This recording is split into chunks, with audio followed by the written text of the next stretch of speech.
Have you ever wondered how languages are connected? Well, today we're going to dive into a really cool linguistic puzzle. We're going to uncover how our Korean word for the end of the year is secretly, and I mean secretly, linked to the Japanese word for the end.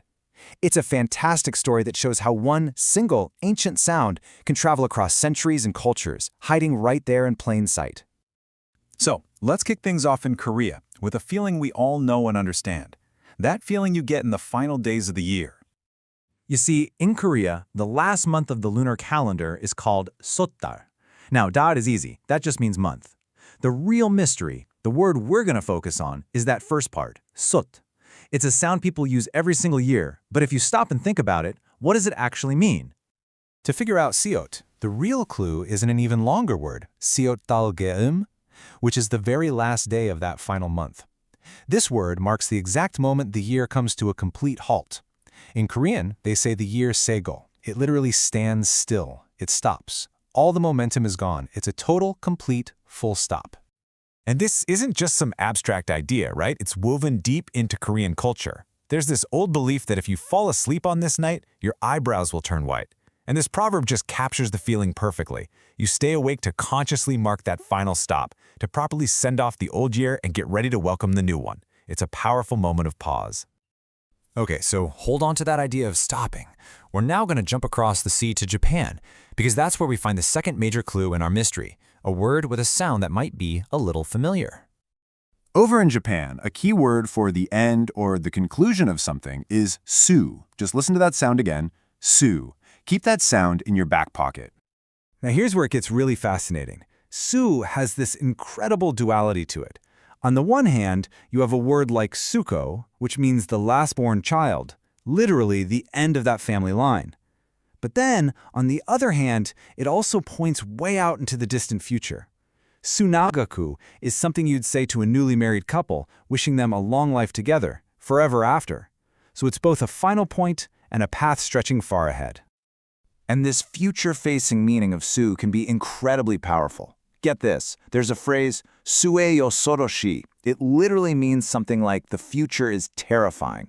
It's used to describe a young person with so much raw talent and potential that their future greatness is almost intimidating to think about.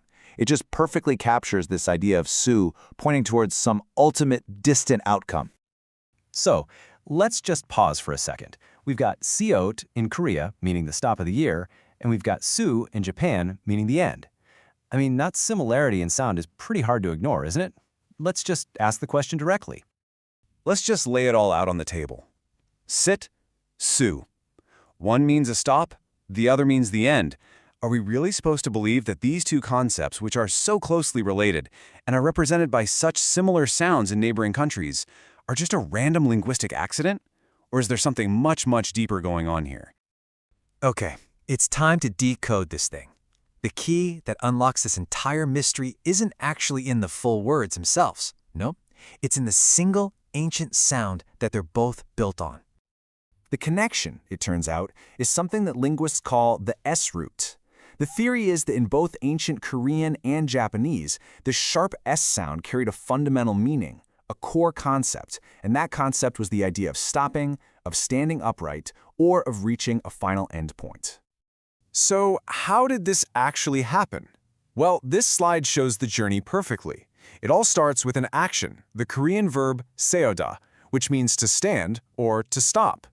The result of that action is a state of being, the state of having stopped, which gives us the noun Seot. Then, as this concept and its sound traveled to Japan, a very common linguistic shift happened. That hard final consonant, the T sound, got dropped, smoothing the word out into su. It's a clear path. Seoda leads to Seot, which then evolves into su. And the really compelling part? This isn't just some convenient theory we made up to fit these two words. This S-root connection, it pops up again and again.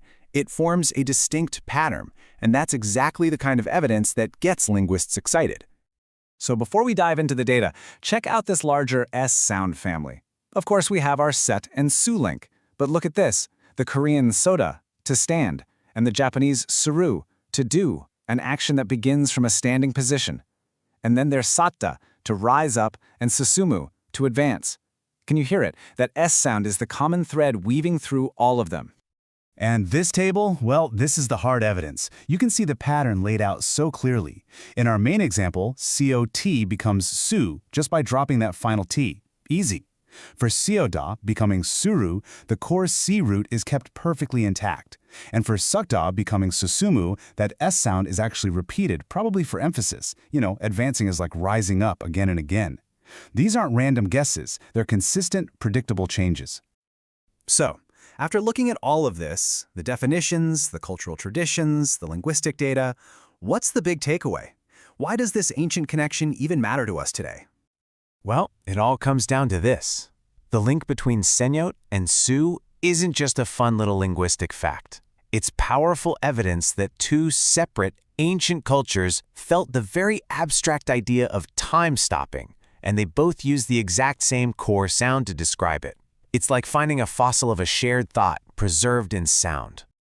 Ultimately, what we have here is a story about a shared human experience, the end of one cycle and the start of a new one. This entire narrative of endings and beginnings has been hiding in plain sight this whole time, preserved for centuries within a single sound, shared between two nations. It really makes you wonder, doesn't it? I mean, if a connection this deep and this old can be found in a simple word for the end of the year, what other ancient secrets, what other shared histories and forgotten stories are hiding in the simple words we all speak every single day?